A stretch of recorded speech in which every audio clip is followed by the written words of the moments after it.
Le Seigneur parla à Moïse, il dit, parle à Aaron et à ses fils. Tu leur diras, voici en quels termes vous bénirez les fils d'Israël. Que le Seigneur te bénisse et te garde, que le Seigneur fasse briller sur toi son visage, qu'il te prenne en grâce, que le Seigneur tourne vers toi son visage, qu'il t'apporte la paix. Ils invoqueront mon nom sur les fils d'Israël, et moi, je les bénirai.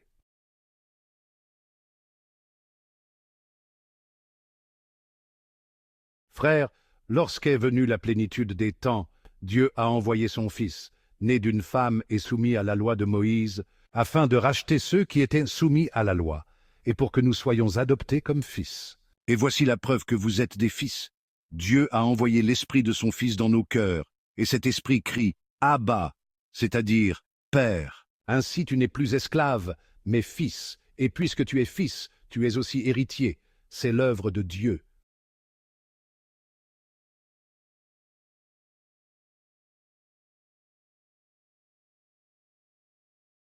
En ce temps-là, les bergers se hâtèrent d'aller à Bethléem, et ils découvrirent Marie et Joseph, avec le nouveau-né couché dans la mangeoire. Après avoir vu, ils racontèrent ce qui leur avait été annoncé au sujet de cet enfant, et tous ceux qui entendirent s'étonnaient de ce que leur racontèrent les bergers. Marie, cependant, retenait tous ces événements et les méditait dans son cœur. Les bergers repartirent, ils glorifiaient et louaient Dieu pour tout ce qu'ils avaient entendu et vu, selon ce qui leur avait été annoncé. Quand fut arrivé le 8e jour, celui de la circoncision, l'enfant reçut le nom de Jésus, le nom que l'ange lui avait donné avant sa conception.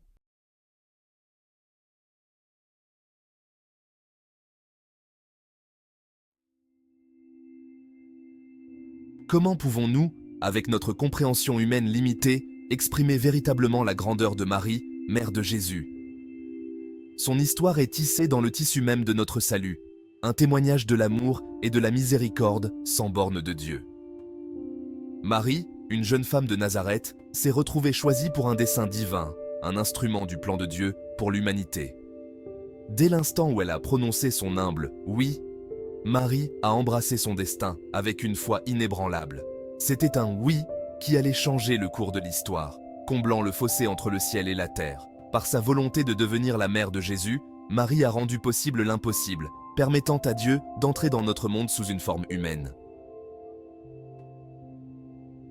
L'acceptation de la volonté de Dieu par Marie est un phare d'espoir pour toute l'humanité. Son « oui » n'a pas été prononcé par obligation, mais par un cœur débordant d'amour et de dévotion. Par son obéissance, elle est devenue un vase de rédemption, portant en elle la promesse du salut. La naissance de Jésus a marqué un tournant dans notre relation avec Dieu. Nous n'étions plus séparés par le péché et la désobéissance. Par le sacrifice du Christ, on nous a offert un chemin vers le pardon et la vie éternelle.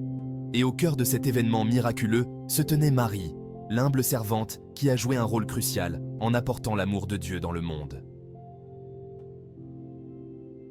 La signification de Marie s'étend au-delà de son rôle de mère de Jésus. Nous voyons sa présence tissée dans le tissu même de la création, un témoignage de sa place unique dans le plan de Dieu. Tout comme Ève, par sa désobéissance, a fait entrer le péché dans le monde, Marie, par son obéissance, est devenue l'instrument de notre recréation. Ce parallèle entre Ève et Marie souligne le pouvoir transformateur du « oui » de Marie. Par elle, l'humanité s'est vue offrir une seconde chance, un nouveau départ rendu possible par le sacrifice de son Fils. La vie de Marie nous rappelle constamment que même dans les moments les plus sombres, l'amour et la miséricorde de Dieu peuvent triompher. Section 4. L'amour d'une mère, la grâce d'un sauveur, notre chemin vers le salut. L'amour de Marie pour l'humanité s'étend bien au-delà du domaine terrestre. Elle est notre avocate, notre intermédiaire auprès du trône de Dieu.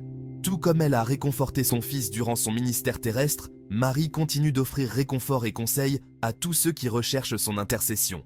Son parcours, marqué à la fois par la joie et la peine, reflète l'expérience humaine. Elle comprend nos luttes, nos doutes et nos peurs. Et pourtant, elle ne perd jamais de vue la promesse de la rédemption, nous rappelant que par la foi et la persévérance, nous pouvons nous aussi surmonter les défis auxquels nous sommes confrontés. Section 5.